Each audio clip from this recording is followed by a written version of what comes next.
Okay, all right, friends. Today I want to focus on Chanukah since it's coming up in what? In about 2 weeks, less than 2 weeks, 2 weeks from this past Sunday.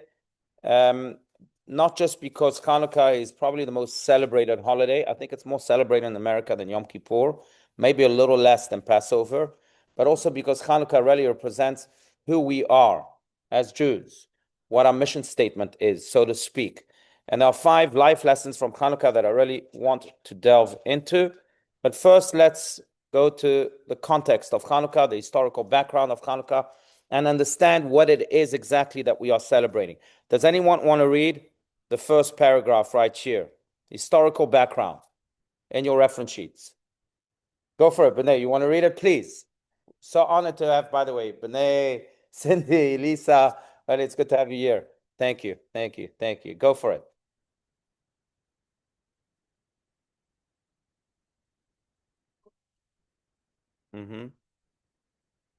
That's right.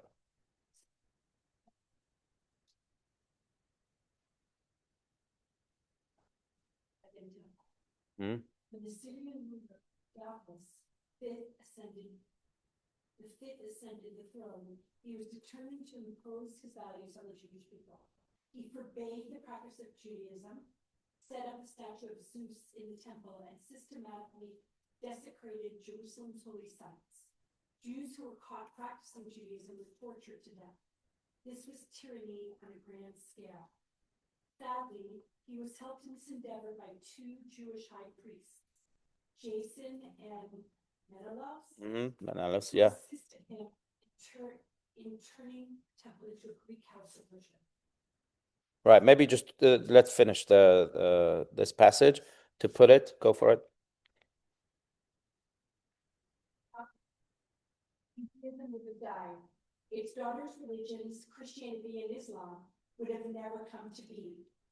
A small group of Jews led by the elderly priest Matityahu and his sons rose in revolt. They fought a brilliant campaign, and within 3 years they had recaptured Jerusalem, removed sacrilegious objects from the temple, and restored Jewish autonomy. It was, as we say in the Chanukah prayers, a victory for the weak against the strong, and the few against the many. Religious liberty was established, and the temple was rededicated. Right. So thank you, B'nai. This is a condensed summary of the miracle of Chanukah. Now, what's interesting is this, that there are enemies that went over our bodies. Adolf Hitler wanted to kill every Jew with his final solution. There are enemies that did not necessarily go after our bodies. They didn't mind if we were existing, if we were alive. They went after our souls, like the Greeks of Chanukah. And therefore, they imposed these horrible decrees. If we would live like Greeks, if we would embrace Greek idols and their theologies, then they would have let us live. And in fact, many Jews converted to their Greek ideologies. They called them the Hellenists. But Jews who were not accepting these decrees upon themselves, were killed in the most torturous ways. I don't want to scare you, but I'll give you just a short example that's brought in the Talmud. And that is that if a woman was caught circumcising her child, which was one of the decrees of the Greeks, that no Jewish child can be circumcised, since they also worship the human body, then this woman would have her circumcised child tied to her back, and they would be sliced into 2 by the Greeks. That's how horrible they were. And again, I'm not going to go into the other examples, not to scare you too much, but they went after our souls. And in many ways, the enemies that went after our souls were enemies who did not just want Jewish people, they didn't want the Jewish spirit altogether, just like the Greeks. And therefore, when we became victorious over them, we did transform these victories into massive celebrations, because really, as Jews, we are not just here as bodies, but we are here most importantly as souls. We are here with a message to share with the world. We are here, as the prophet calls us, Or Lagoim, a light unto the nations. We are supposed to be those beacons of light. And when we became victorious, therefore, we really were celebrating, and till today are celebrating with Chanukah, really the victory of light over darkness, not just the menorah lights, but again, the light of the Jewish spirit. And this is what Chanukah is truly all about. There are many laws and customs. I don't know if we have to go over every single one of them. But as you all know, the menorah is lit each and every night for 8 days, because the rededication of the temple was performed with the temple's menorah being lit by Judah the Maccabee, who was the head of this Jewish army. And he had just, we all know this, he had just enough oil to light for 1 day, to last for 1 day, and it lasted for 8 days. So we light the menorah for 8 days. We have to light it at night specifically because of what this represents. We don't light it during the day because bringing light to light doesn't really mark the miracle. The miracle was this miracle of the Jewish spirit, the Jewish light over the Greek darkness. And therefore we light it specifically during the night to celebrate this light over darkness miracle. We also celebrate the lighting of the menorah by a windowsill, or at least by the entrance of our homes, if possible, so that this light shines into the darkness of the streets. We don't keep the light to ourselves. We don't light the menorah in our kitchens or in our bedrooms, but rather it's preferable to light the menorah by the windowsills that are facing the outside, or the entrance door that is facing the outside, so that again, the message of Chanukah is carried out in the best of ways, lighting the darkness of the streets. There are many other customs of Chanukah. You all know the game of the dreidel that we'll cover soon. People eat anything that has a lot of oil to celebrate the miracle of the oil lasting for 8 days, not just 1 day. That's why we eat latkes. That's why you may eat donuts. Moroccan Jews eat what's called sphinge. I would warmly recommend it. It's delicious, but it's very bad for your diet. But still, just a little bite won't hurt you. Sphinge. And other people eat all sorts of other things that, again, I've seen people eat French fries every night of Chanukah because, again, French fries are very oily, and we celebrate the oil miracle. But anything with oil is usually part of the food customs of Chanukah. There are other customs, for example, the custom of people dress up. I've seen families do that too, dress up like Maccabees and celebrate that military victory, just like we do on Purim sometimes, where we dress up like the characters of Purim. So they do so on Chanukah and other customs, again, to celebrate this holiday. But I want to go into the 5 lessons. I don't know why it says 3 here. At the beginning, it says 5. So let's stick to 5. The 5 lessons of Chanukah that speak to our day and age and speak to our lives themselves. The first one really relates to, let's flip the page and let's go to the bottom of this page. The first one really relates to the question of Chanukah, because as we just mentioned, the miracle of the military victory culminated with the lighting of the menorah in the temple that then rededicated the Jerusalem temple. Now, Judah the Maccabee did found that olive oil jar that was supposed to last for 1 day. And it lasted for 8 days. And therefore, we celebrate Chanukah for 8 days. But think about this. The miracle itself lasted 7 days. It was supposed to light the first day. So that shouldn't be counted as a miracle. So why is Chanukah not a 7-day holiday when the miracle itself was really only for 7 days? I know we want an extra day of donuts and latkes and so on, but still, why 8 days? The miracle lasted really for 7 days. The first day shouldn't be counted. Does anyone have an idea? Yes. Well, I'll tell you why. There are many theories, many commentaries, but my favorite one speaks really of what we should all have in life. What really is the recipe to miracles. Judah the Maccabee and his small little army, that was much smaller than the Greek army, had the resilience that the Jewish people have had for thousands of years. He had the perseverance. When he came into the temple, even after beating the Greeks, he found a temple that was ransacked with idolatry. It was filled with prostitutes. It was filled with every bad thing under the sun. That's what the Greeks did to our temple.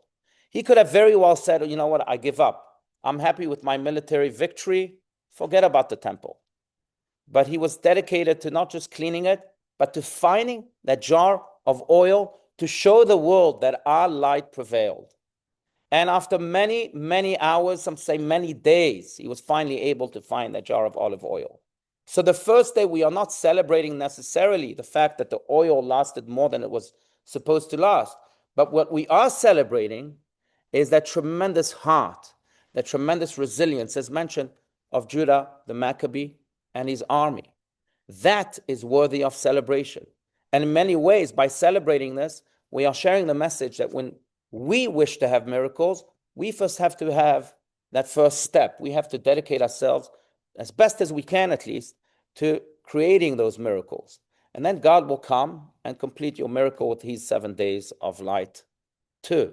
There's a great slogan that I love, and it rhymes too, that says, you do the best and God will do the rest. Now, sometimes he doesn't, and I understand that, but at least we have to do the best.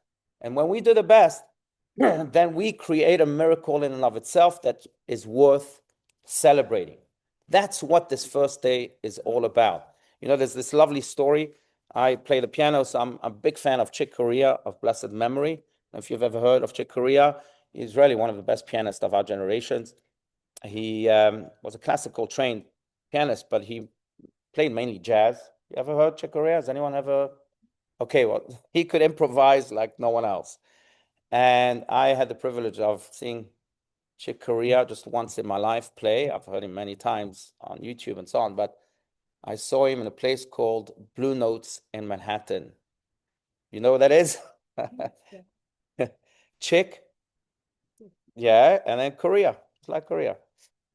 In any case, a lovely story is told about him performing with this child, and it's just a beautiful story because it really represents this message.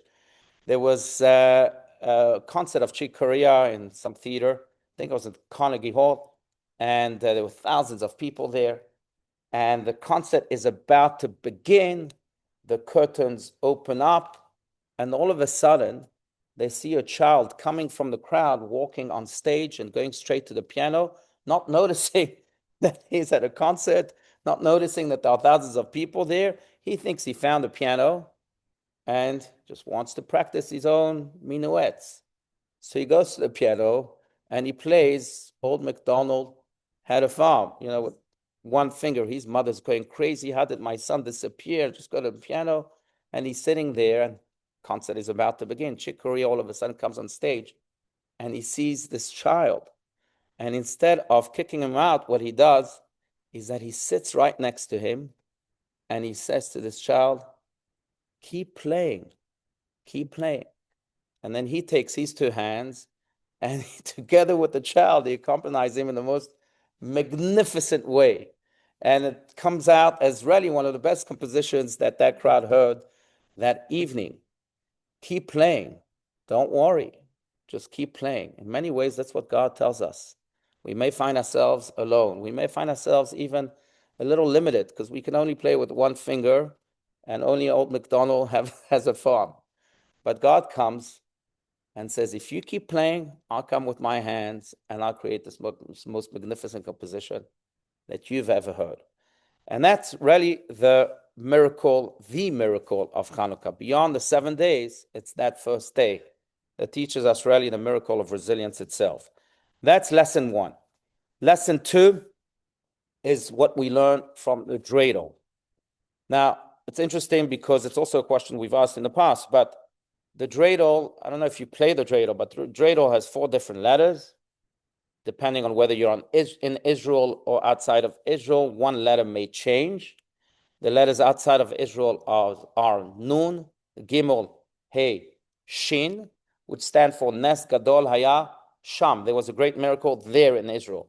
But in Israel, the letter Shin is changed because the miracle of Chanukah happened in Israel. So you don't say there, Sham, you say Po. So Shin is changed with Pei. Nes Gadol Haya Po. Nun, Gimel, Hey, Pei. A great miracle happened here. Now, when you play the dreidel, you know that whatever letter the dreidel falls on, that's the letter that determines how much money you can get from the pot, or how many geld coins you can get from the point, or a pot of whatever you're playing with. We play with what are they called? With sour sticks. Sour sticks. That's what my kids love. Say, must be fabulous. What goes on with the Mhm. Dreidel. Yeah, so we play with sour sticks. So if your letter is a gimel, then you want all the sour sticks of the pot, and then everyone has to replenish the pot with one sour stick. And the one who stays with the most in the end is the one who won. The one who lost all of his sour sticks or whatever you're playing with is the one who lost. Now, it's interesting because it's not a game that I would think our sages would come up with or should have come up with. Because in essence, think about this, we're teaching our children how to gamble. It's a gambling game. Is that something that's educational? I mean, why teach our children the game of the dreidel when basically they're gambling? Some people have a pot of money, and that's real gambling. So why teach it? What's the whole point? So I understand we want to celebrate that there was a great miracle there or here. Find something else. Why the dreidel? So that's the question we pose here. Let's go to the answer at the very bottom of the page. Does anyone want to read what Rabbi Shmuel Zalman of Liadi has to say? There are many goals and opportunities. Does anyone want to read? Please go continue. Yeah. There are many goals.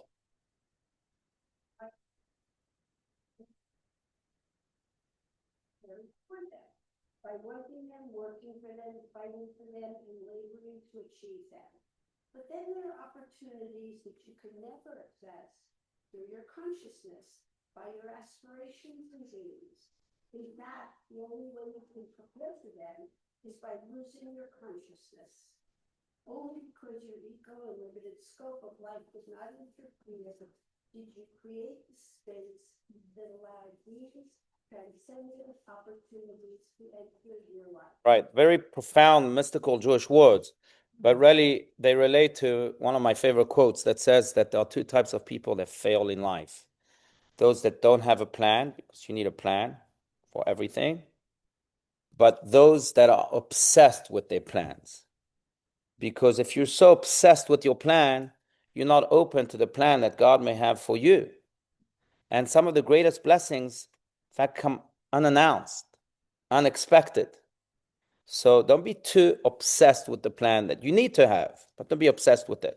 And that's really what the game of the dreidel is all about. We're saying to God, you know what? We don't know where my dreidel will land. I don't know if it's going to be a gimel or a hey or a shin or a nun. I just don't know. But I'm willing to give up some of my ego, some of my plan, some of my obsession, just to be able to listen to you. And it's fascinating because I've studied this. Almost every hero, almost every historical figure, you name one, and I'll name you the moment in that made him great, a moment that he or she did not plan for, a moment that was planned for he or she. I'll give you the example. My classic example is Nicholas Winton. Has anyone heard of Nicholas Winton? Nicholas Winton is a famous, exactly, a famous figure in British jewelry, but certainly in world jewelry, because in 1938, as he was living as a stockbroker in Great Britain, he received a call from a friend who said to him, "Hey, Winston, what are you doing right now?" Nicholas Winston, right? Nicholas, what are you doing right now? Nicholas said, "Well, I'm about to go on a ski vacation in Switzerland." He said to him, "You can't do that. You have to come and help me out in Czechoslovakia." He said, "What are you talking about?" He said, "You have to help me out. I'm here in Czechoslovakia," his friend tells him, "and I have Jewish families that were thrown into the streets. Children are starving. They're dying. We have to come up with a plan and help them out." Now, if you were Nicholas Winton, just put yourselves in his shoes. You're about to go on a ski vacation that you've planned for so long. You're a hardworking stockbroker. Do you say yes to your friend? "I'm coming. I'm going to drop every plan that I had." Or you're going to be obsessed with your plans and say, "I'm going to that ski vacation no matter what"?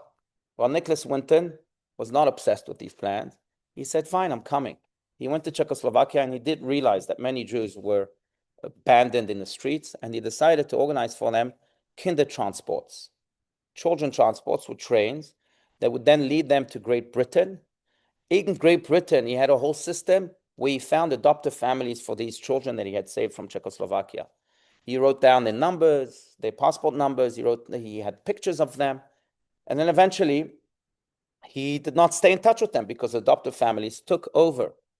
On September 1st, 1939, about a year after he was doing this, a train, a kinder transport that he organized with 200 children was on its way to safety. And because this was the first day of the war, it was intercepted by the Nazis and they killed all of those 200 children in the train. That's when Nicholas Winton decided to stop. Couldn't, wasn't safe anymore. But by then he had saved 660 children. He didn't stay in touch with them. And he never told a soul about his great deeds.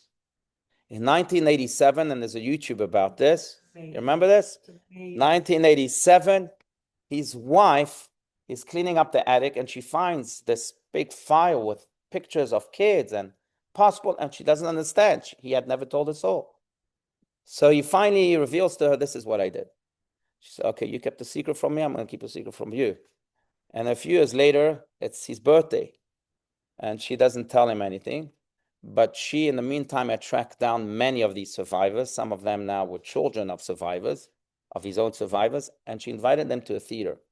And on his birthday, she told Nicholas, please come. We're going to celebrate your birthday at this theater. We're going to watch a show. And he's sitting there. And you see it on YouTube, right? You've seen it? And then this woman comes on stage. He thinks that the theater is about, the show is about to begin. And she takes out the exact file that he had composed with all the pictures. And then she opens up and finds the name of Vera, I think that was her name, of this child, and says that there's a Vera year in this file that she happened to be here. And all of a sudden, you see a Vera standing up, and Nick can't believe his eyes. And then she reads name after name, and he quickly realizes that the entire theater was packed with his own survivors. And then he realized the scope of his impact. Now, if you think about this, he didn't just save 660 children. He saved thousands of them because these children had children who now have children and now have children. So really, thousands. Nicholas Winton today is remembered not as a stockbroker in Great Britain. How's he remembered? As a savior of children in the Holocaust. Why? Tell you why. Because he played the game of the dreidel. He wasn't obsessed with these plans. He said, yes, I have to go skiing, but I'll forfeit that to go and save Jewish children. And again, many historical figures became, Winston Churchill himself, going back to another British man, Winston Churchill himself faced opposition after opposition after opposition throughout his entire life. What was his greatness moment? When he said to himself, no, fine, I failed so many times, but I'm going to become the prime minister. And he became the prime minister in spite of many people telling him, don't be, in spite of many people telling him, hey, you failed in this department so many times already, stop. He said, no, there's an opportunity now that's being born. I have to be open to. And he literally changed or saved the world from Hitler. So many, many, many people were open to God's plan for them. And that was the birth of their greatness. And this is exactly what the dreidel teaches us, not to be too obsessed with our plans. Number 3, why oily food? So we understand it's in order to celebrate the miracle of the oil that lasted for 7 days, for 8 days instead of 1 day. But still, do we want to kill people? Do we want to, I don't know, destroy the diets? Why oily foods? But there's a deeper, really a very deep message here. Let's read the first paragraph. Oil played a significant role in the Chanukah story. Does anyone want to read? Please go for it, sir.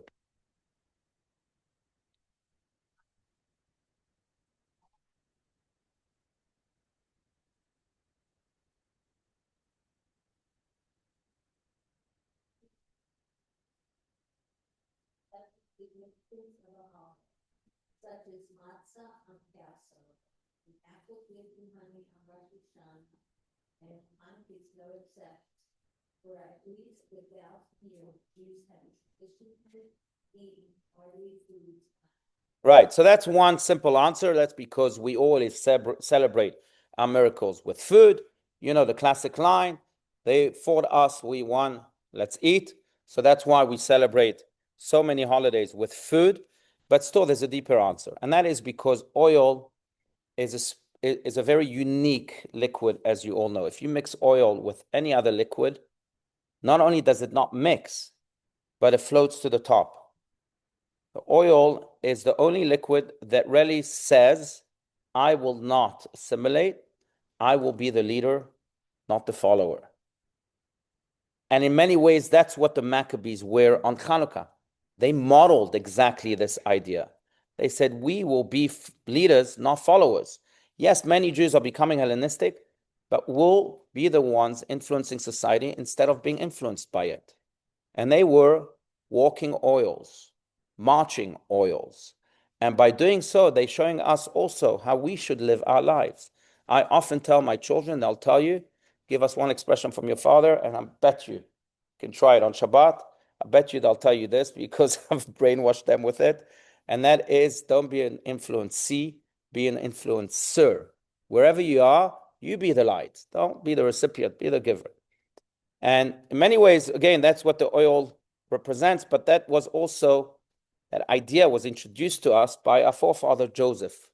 Joseph who faced obstacle after obstacle. Joseph, who was hated by his own brothers. Remember the story? He was then sold to slavery. He then was accused of rape as a slave in the house of an Egyptian minister. He then was thrown into jail for 10 years. And jails in Egypt were not American jails. I've seen American jails because I was an inmate myself, but because I was a chaplain visiting inmates. And they're pretty comfortable next to Egyptian jails. And he was beaten in jail many, many times. There are many stories in the Midrash about Joseph. And yet he never gave up. Not only did he never give up, but many years later, he shares what his real secret was. After he becomes the vice king of Egypt, his own brothers who had sold him to slavery, this is 22 years later, they come and they ask for food from the vice king, not recognizing that the vice king is their brother who they had sold into slavery 22 years earlier. And at one point, Joseph says, I'm going to reveal myself to them. So he reveals himself to his brothers. He says, I am Joseph that you sold, that you sold. And then he says, but don't be afraid, because they became very scared. They took a step back. And Joseph says to them, this is all in the Torah. Joseph says to them, Al titrau, don't be afraid. Ki lo atem mechartem oti heina. You did not sell me here. Ki ha-Elohim shelachani lifnechem. But rather, God sent me here. And by saying so, Joseph is telling us that there are really, if you think about this, two ways to live life. You can live life as being sold, as being a victim. This table is sold, this chair is sold, this bottle is sold. They have no say over their own destiny. Or you can live your life as being sent, regardless of whether you're in a dungeon, an Egyptian dungeon, or a slave in Egypt, or sold by your brothers. You're always sent. And that also explains why Joseph, wherever he was looking to make his surroundings better. In jail, he was cheering people up, the Torah tells us, telling people, why are you so sad today? Well, I can tell you, no one is smiling in jail. You're not eating sushi at a bar mitzvah. You're in a jail. It's not a happy place. Still, Joseph saw himself as being sent, as being an agent. I was sent to jail. I wasn't sold here. I was sent here in order to make this place a better place. I'm going to cheer up people. And that's the way, that was his approach everywhere. Because wherever he went, he was sent. He saw himself as a messenger, as an influencer, not as an influencee, or as the oil, not as the water. And by doing so, he became indeed the vice king. He became one of the greatest influence makers in the world. Until this very day, people are named Joseph. Until this very day, the world is a better place because of Joseph. And it teaches us really the lessons of the Maccabees too, and that we have to see ourselves, no matter what, as people that are sent. This is true in the slightest details of life. Sometimes you are at a doctor's office and the doctor makes you wait for an hour and a half, like most doctors make you wait, for an hour and a half, 2 hours. And you can say, gosh, I'm stuck, I'm sold. You can say, I'm sent. Maybe it's to cheer up someone next to me. Maybe it's to, I don't know, draw down some holiness and say some prayers. Whatever it may be, but you are sent. There's no detail, there's no moment in life in which we are not sent. And that's why also I would encourage people to view life not as most of us view life, as moments that are fruitful moments and as moments that are wasted. Most people say, well, I had good moments today and bad moments today. Well, that's wrong. Jewishly, every bad moment should be a good moment too. If we can fill it with light, if we can fill it with goodness. And I'm going to embarrass you, Cindy, but I was just so inspired, just so inspired. I just heard Cindy has a daughter, and we'll pray for her, may she be well and strong. But her name is Courtney, and she really has been suffering from a very, very young age. She's been in wheelchairs and from hospital to hospital. And yet you took that moment, and instead of seeing yourself as sold, you said, let's create Courtney's Place. I don't know if you're familiar with Courtney's Place, but, well, you see, Israel is familiar with Courtney's Place, and it's a place that helps thousands of people in the exact same situation as Courtney that have severe disabilities, and yet they are there to help, to be Josephs, to be oils. And it's just so beautiful. You could have sunk easily, as many of us could do, when we face our own challenges, sunk into depression and sadness, but you took this as a springboard for helping others. And that's what it really means to be an oil. That's why we eat oily foods on Chanukah. Let's go to the two additional messages here of Chanukah. Ma'alin Bakodesh. This is based on an argument between Hillel and Shammai, the great Mishnaic sages, who asked a question, and I don't understand why at first, because we really have to fight about everything as Jews. But how do you light the menorah? Say it's the seventh night tonight. Are you going to light 1, and then 2, and then 3? Or are you going to light first 7? Wait, 1 second. Yes, do you light 6? Yeah. 7, 6, 5. No, but the argument is Shammai would tell you light 7. Light, I'm sorry, he would tell you on the 7th night, light what's left, light just 2. In other words, you light 8 nights on the first night, and then you go down to 7, and then 6, and then 5. That's what Shammai would tell you to do. Hillel, exactly. Hillel will tell you, no, light 1, and then 2, and then 3, as we do today. But why the argument? Who cares? You're lighting light. You're illuminating the darkness. Why? But the answer, I think, is very, very powerful, and it's delivered here by Rashi, commentary to Shabbat 21b. Does anyone want to read? It's one line. We increase the lights each night. Does anyone want to read? Please. We increase. Thank you. Go for it.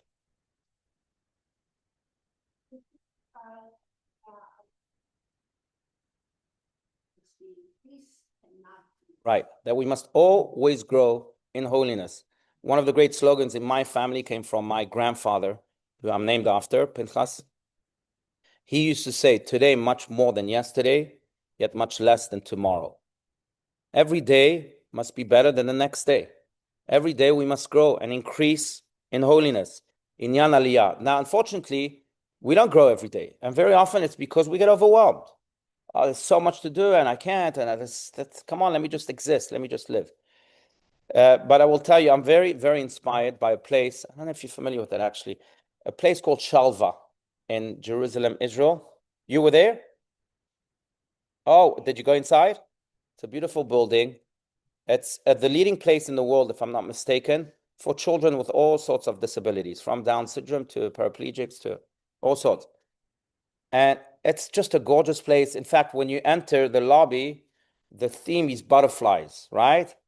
Because they tell those children, you may see yourself as a caterpillar, but remember, caterpillars become butterflies, and we'll help you become that butterfly and fly.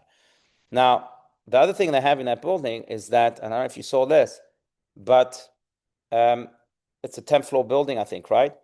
So you either can take the elevator or the stairs. If you take the stairs in the lobby, from the lobby floor to the first floor, every stair has a different slogan on it. The very first slogan is just such a powerful quote, and a very wise one too. And it says as follows: you need not see the full staircase to be able to take the next step. You need not see the full staircase to be able to take the next step. Very often we say to ourselves, we'll never get to that goal. It's impossible. So why get better today? Why increase in holiness? Don't look at the full staircase. Just look at the next step. Grow today. and then add this growth tomorrow, and add this growth tomorrow, and eventually you'll get to the full staircase. And that's exactly the message of Hillel. If you want to light 8 nights the first night, maybe that's too overwhelming for some people. One step at a time. First night, 1 candle. Second night, 2 candles, and so on. Last week, we read about the dream of Jacob, the famous dream of Jacob. Michelangelo has a whole painting about Jacob's ladder, in which Jacob dreamt about angels that were climbing up and down a ladder from earth to the heavens. The Lubavitcher Rebbe, blessed memory, asks a powerful question, a simple one, but an interesting one.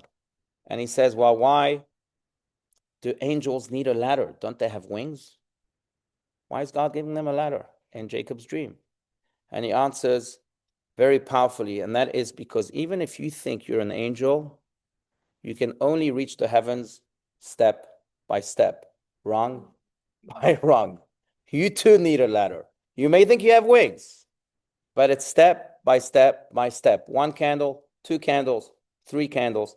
And that really is, I think, one of the wisest pieces of advice we can give our children to learn from the Chanukah candles. Final lesson about Chanukah is the lesson that we learn from the shamash. The shamash is that candle that really is not part of the 8-day count. It's the candle that we use to light other candles. In most menorahs, it's on a higher level than the other candles. Sometimes it's in the middle, but just higher. Sometimes it's on the side and higher. Now, the big question is, why is it higher? Why isn't it on the same level? Who cares? So you have the halachic note, the Jewish legal reason, and that is because you have to differentiate between the candles of Chanukah that are the mitzvah to light and the candle that is not the mitzvah to light, because you can also use a match. You can use, a lighter. You don't have to use a candle. So you want to differentiate between that candle and the rest of the candles. The deeper answer is because when you light others, you yourself are elevated. The shamash is elevated because it lights the other candles. And it teaches us again the lesson of being sent and the lesson of being givers. At the end of the day, your worth will be determined by how much you gave, how much you lit. And if you dedicate yourself to lighting, to giving, then you'll be elevated. You'll be elevated not just in this generation, but for all generations to come. You know, Moses Montefiore was a great philanthropist of the 18th century. He gave a ton of money to Israel. In fact, there are many neighborhoods that are named after him. There's a neighborhood in Jerusalem called Yamin Moshe. Were you there? It's named after Moses Montefiore. There's a big windmill there because he built a windmill for Jews to have jobs. But anyway, he was once asked, how much are you worth? So he named a specific sum. And then they said to him, we thought you were worth so much more than that. Aren't you like the Bezos of the time? And Moses Montefiore said, 1 second, you asked me how much I'm worth, not how much money I have in my bank account. So I named the amount I've given to charity until now because that's my real worth. And indeed, my rabbi used to say that at the end, life is not just about giving, but you only truly own what you give. What you take doesn't go with you. The life that you gave, the smiles that you gave, the gifts that you gave, that stays forever and ever in the hearts of the people that you touched, in the souls that you ignited, in the good that you did in this world altogether. That's what the shamash teaches us. When we light the Chanukah candles, we shouldn't just observe the Chanukah candles. We should observe the shamash being elevated, to remind ourselves that when we light others, and we too will be elevated, and that's truly our worth. That will be the only thing that we own. Now, I'll share with you that someone was here from New York a few weeks ago, and she was here, just an amazing story. She was here to run a marathon. There was a marathon here in Scottsdale 2-3 weeks ago. So we had a mother and daughter come to run the marathon. And they did pretty well, actually. Now, I asked the mother, wow, you used to run marathons, and I think she's in her 60s. She said, yes, I began decades ago because my daughter wanted to run a marathon, and I wanted to encourage her, and I wanted to love her, and I wanted to support her. So I decided to run her first marathon with her. And since then, we run every year. And then she says to me, you know what's amazing? Is that a few years ago, I went to the cardiologist, and he told me that one of my arteries was 99% blocked. And he said that you must be in good shape because I've seen this before, and you should have had a heart attack a long time ago. And she says, yes, I actually run marathons with my daughter. And the doctor then told her, wow, look how amazing this is. You tried to help your daughter. At the end of the day, your daughter helped you. Your daughter saved your life. And in many ways, that's the power of the shamash. When we give, we receive so much more. We're elevated so much more, physically, emotionally, and spiritually, because it's true. At the end, we only truly own what we give.